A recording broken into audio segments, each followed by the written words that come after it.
on our Atlas YouTube channel, so please be sure to subscribe. Let's get started.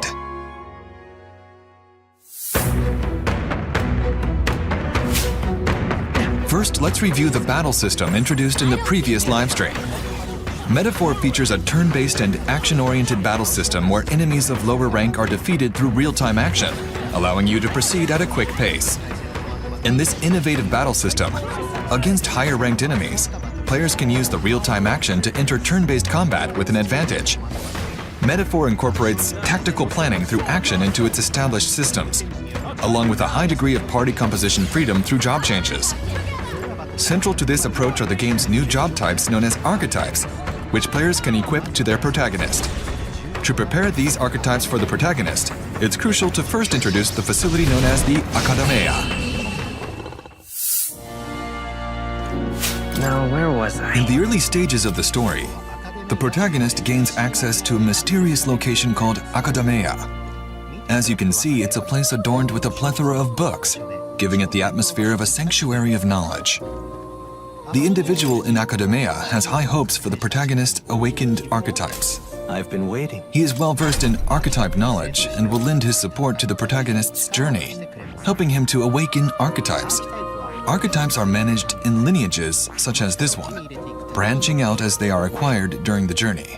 This is a game screen from the early stages of the story, so right now we only have access to the initial archetypes with basic skills.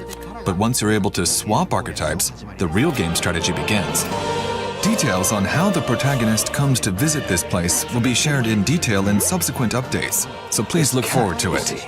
Now, I'd like to introduce the types and characteristics of archetypes, as well as details about the related battle system, That's a good boy. including some that have not yet been revealed.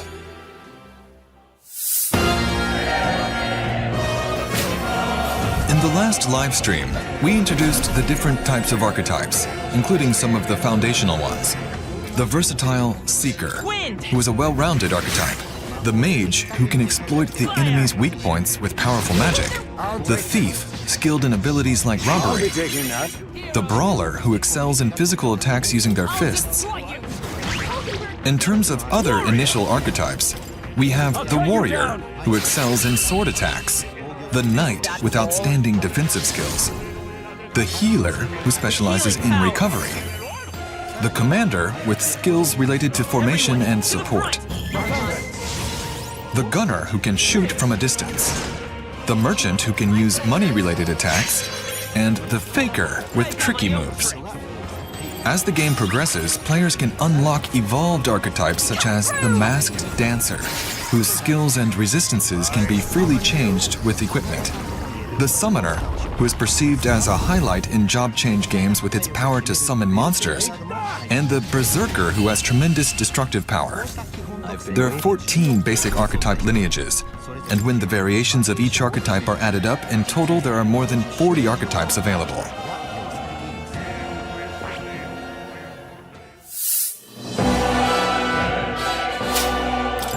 Each archetype gains experience through battle and learns various skills. There's a wide variety of skills with different attributes and ranges, such as buffs, recovery, and passive skills to improve abilities. Mastering these skills allows players to gain an advantage in battles.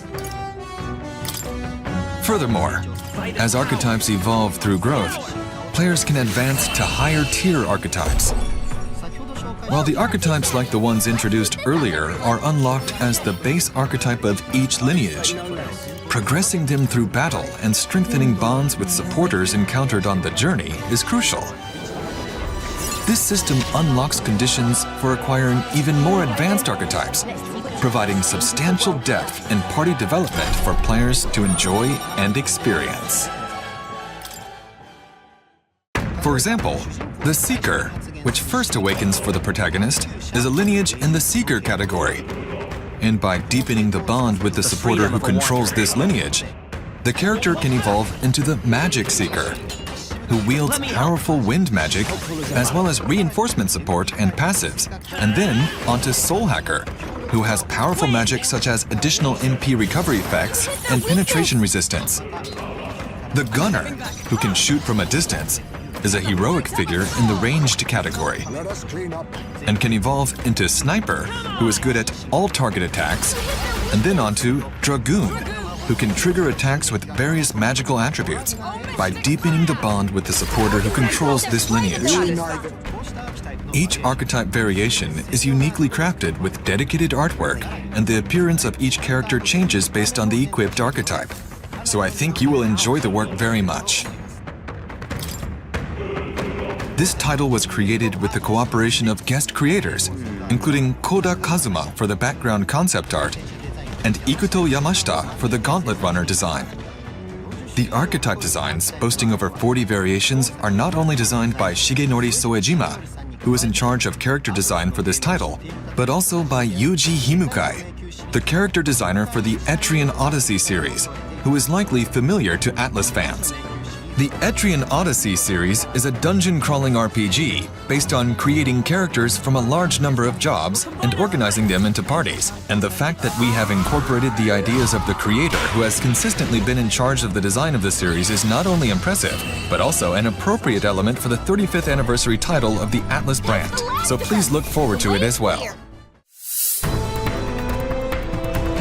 In the last livestream, we explained the archetype system that allows you to transform at any time during a battle and activate their skills after entering a turn-based battle with the squad button. Today I would like to introduce the archetype battle system in more detail. Against higher-ranked foes, players can stun enemies with fast action before engaging in advantageous squad turn-based battles. However, if attacked by enemies first, the turn-based battle will begin with a disadvantage. Players who prefer certainty in their attacks or struggle with action sequences should not try to take on the enemies through fast battle, but rather use the squad button to engage in turn-based combat. Depending on the situation, players are encouraged to adapt between high-risk, high-reward combat and low-risk, low-reward strategies. The squad battle is a turn-based battle system adopted from Shin Megami Tensei 3. In this system, the number of actions per turn is determined by the number of party members, and the number of actions increases if the enemy's weak points are exploited. So, strategize your next move wisely. You can eliminate enemies unilaterally without giving them a turn. However, this system is a double-edged sword, since this also applies for the opponent. If enemy attacks exploit your party's weaknesses, then your party's turn may not come for a while, leading to challenging battles. Metaphor is an evolution of our command battle system that has been cultivated over the years, and its innovative archetype system is unique to this title. I think we're in the clear. In command battles, players can change the party formation, front and back, and each archetype has its optimal position of strength. For example, the mage can cast magic from the back row to compensate for its weak point, low defense, to some extent, maintaining its attack power. The knight can withhold its attacks and attract enemy attacks from the back row, and therefore induce enemy attacks with minimal damage. Only a flesh wound. The gunner, who can use shooting, is an archetype that specializes in long-range attacks from the back row. The commander can change the formation of all members with its skills, allowing each player to freely create their own strategy.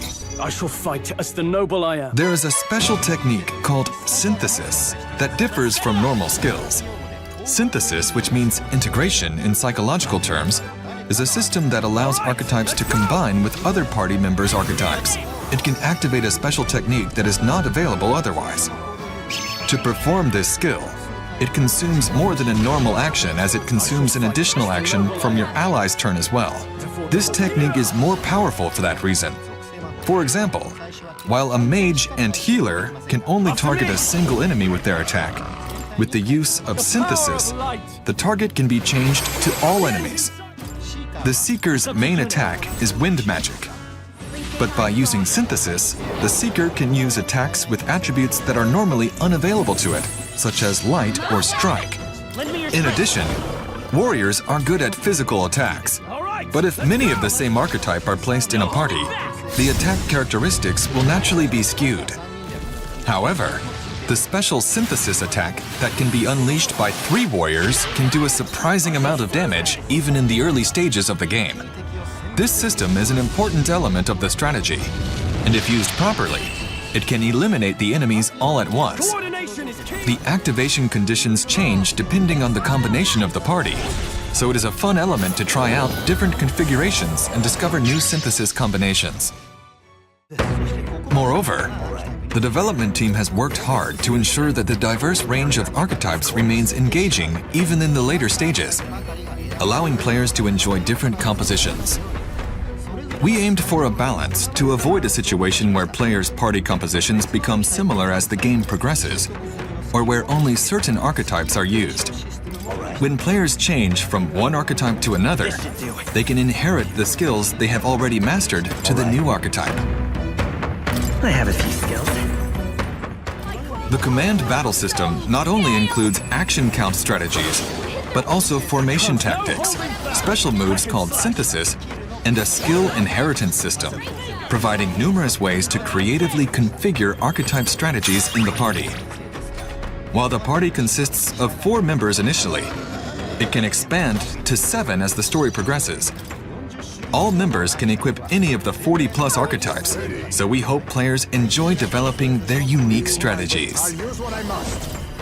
Rancor!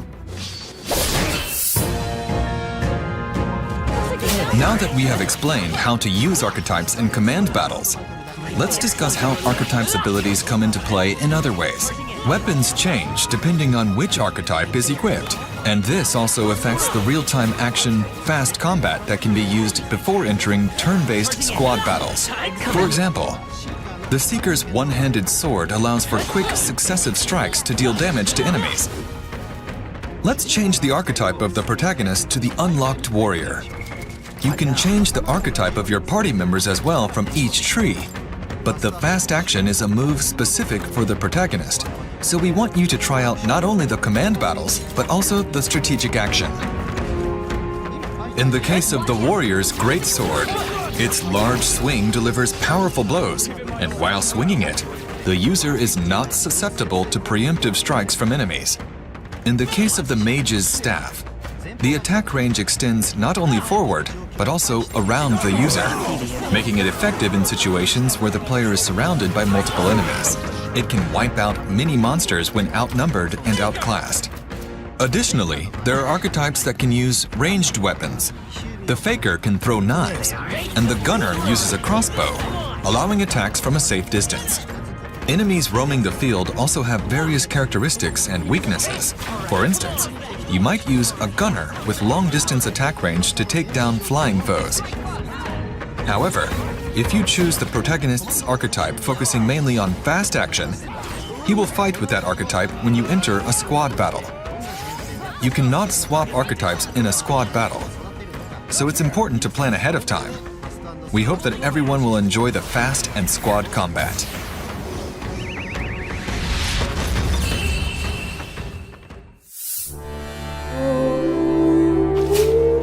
Let me also talk about the dungeons. There are various enemies in the dungeons. Many familiar creatures from fantasy worlds are recreated in a modern design. Some enemies that ambush you, some that hide underground, and some that appear in a group. There are no dungeons that require a specific type of archetype party, so please enjoy trying out various party strategies of your choice. Although, there are tough enemies and bosses that force you into battles. When this happens, the type of party you bring will affect the battle. Draw steel. We are spotted. Monsters called humans are especially tricky to face, so beware. We think you will enjoy planning strategies for the battles ahead. Moreover, the degree of freedom in party formation and the fact that the difficulty level varies depending on which quest you conquer first can affect the perceived difficulty of battles. And a slight error in judgment can be fatal in this battle. The difficulty of the game can be changed at any time, and by using the retry feature, you'll be able to return to the top of the battle and take on the challenge again with other strategies you might have thought of. So please rest assured that this game is made in a way that ensures all players can confidently take on the challenges. Additionally, A network feature allows players to view the party compositions used by other players who've cleared the same dungeon. Available to view at any time. With the press of a button, you can instantly switch to those compositions, making it easier to adapt and strategize. I'm sure there are players who remember playing classic job change games based on the recommended information of specific party setups for certain dungeons. This network feature is like a modern version of that kind of playstyle. Above all, we wanted players to be able to see firsthand how other players are progressing in the dungeon they are currently conquering, using their own party composition and ingenuity, even though it is a loosely connected aspect. Well done.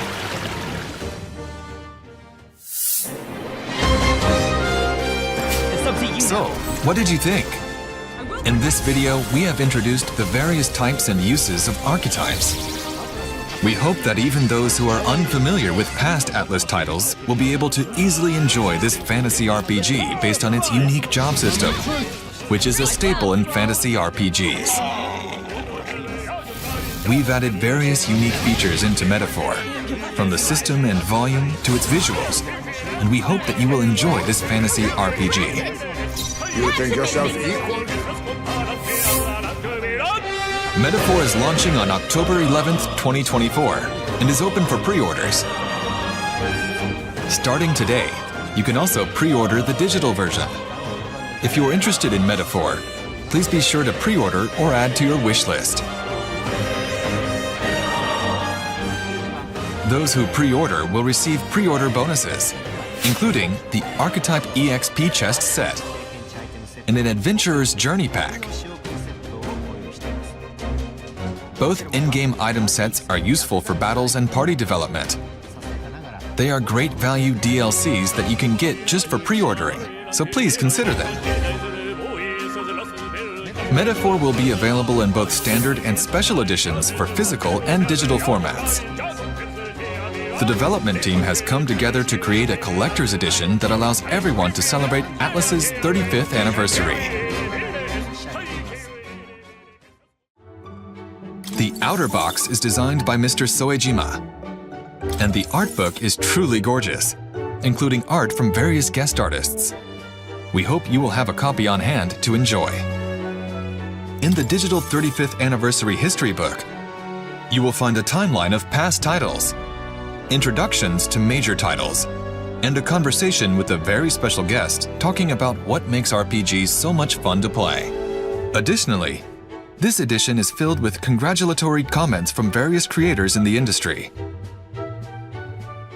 The digital soundtrack includes an all-time best album that looks back on the brand's 35th anniversary. It is a fascinating musical journey that gives both old and new fans a sense of the history of Atlas's sound. In addition, we have included a cloth world map of the United Kingdom of Uchronia, a set of pins representing the Homo Tenta monsters, a steelbook with dedicated key art, a 2-disc Metaphor ReFantazio soundtrack composed by Shoji Meguro, a digital costume and battle background music set, and a sticker sheet of national flags, archetype designs, and more. This is a limited edition, so if you would like to take advantage of this opportunity, please consider pre-ordering while supplies last. Thank you for your continued support and excitement for Metaphor ReFantazio. We hope you will enjoy these special items and look forward to seeing you in the next showcase. We are happy to hear that so many people were interested in the battle system in the last live stream. So finally, next time, we would like to introduce not only the gameplay, but also the world setting, characters, and story that we have been elaborating in our first attempt at a fantasy RPG. This is a work full of twists and turns, so please stay tuned for the next exclusive. Metaphor is planned to be released on October 11th. Be sure to pre-order and add to your wish list. Thank you very much for your time today.